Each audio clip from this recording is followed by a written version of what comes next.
तो भारत में चांदी की कीमतों में लगभग 306% की वृद्धि और सोने की कीमतों में 111% की वृद्धि। सोना चांदी नारी की सुरक्षा, आत्मसम्मान और पारिवारिक भविष्य से जुड़ा हुआ हो, वहां इनकी कीमतों में इस कदर बेलगाम सरकार की गंभीर नीतिगत और आर्थिक विफलता को दर्शाता है। श्रमिक और निम्न वर्ग के परिवार अपनी बेटियों के विवाह के लिए न्यूनतम आभूषण तक खरीद नहीं पा रहे हैं कि सरकार एक और महिला सशक्तिकरण की बात करती है और दूसरी ओर उच्च आयात शुल्क, भारी जीएसटी, सट्टेबाज और जमाखोरों पर लगाम न लगाकर महिलाओं की बचत को लगातार मूल्यहीन बना रही है। कारीगर, सुनार और छोटे व्यापारी भी रोजगार संकट में फंसते जा रहे हैं और आयात शुल्क एवं जीएसटी में अविलंब कटौती की जाए एवं सट्टाखोरी और जमाखोरी के विरुद्ध कठोर कार्रवाई की जाए।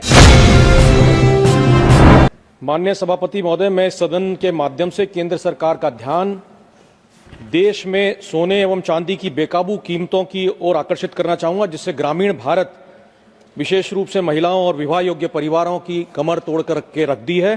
पिछले 13 महीनों में अगर दिसंबर 2024 से जनवरी 2026 तक देखते हैं तो भारत में चांदी की कीमतों में लगभग 306% की वृद्धि और सोने की कीमतों में 111% की वृद्धि देखने को मिल रही है। जो कीमत स्वर्ण आभूषण की दिसंबर 2024 में 7,000 रुपए प्रति ग्राम थी, वो आज बढ़कर के 15,000 रुपए प्रति ग्राम हो गई है।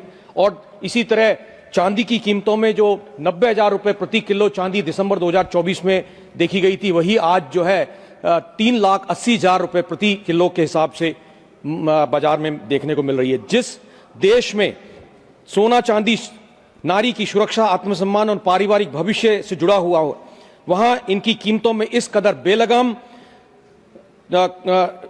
इस कदर इन कीमतों को बेलगाम छोड़ देना सरकार की गंभीर नीतिगत और आर्थिक विफलता को दर्शाता है।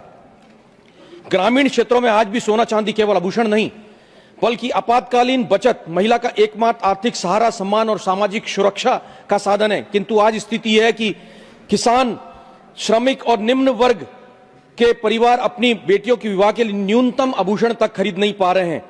जिन मध्यम वर्गीय परिवारों ने अपने विवाह 6 माह पूर्व या उससे अधिक अवधि के पूर्व निश्चित कर दिए थे, उन पर सोने चांदी की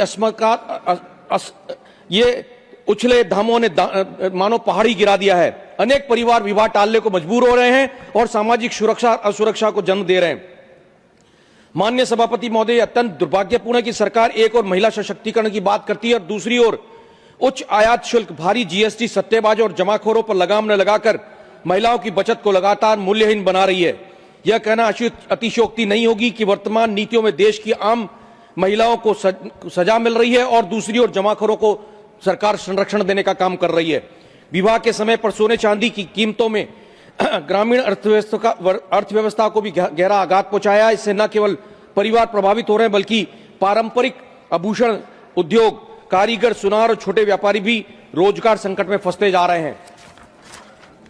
महोदय, यह प्रश्न आज कीमतों का नहीं बल्कि सामाजिक न्याय, महिला गरिमा और ग्रामीण भारत की आर्थिक स्थिरता का भी है। अतः सभापति महोदय, मैं आपके माध्यम से सरकार से आग्रह करना चाहूंगा कि सोने एवं चांदी की कीमतों में तत्काल प्रभाव से हस्तक्षेप करें और आयात शुल्क एवं जीएसटी में अविलंब कटौती की जाए एवं सट्टाखोरी और जमाखोरी के विरुद्ध कठोर कार्रवाई की जाए। मुझे आशा है कि सरकार इस विषय को राजनीतिक नहीं बल्कि देश हित में, मानवीय और सामाजिक संकट के रूप में लेकर के तत्काल कोई प्रभावी कदम उठाएगी।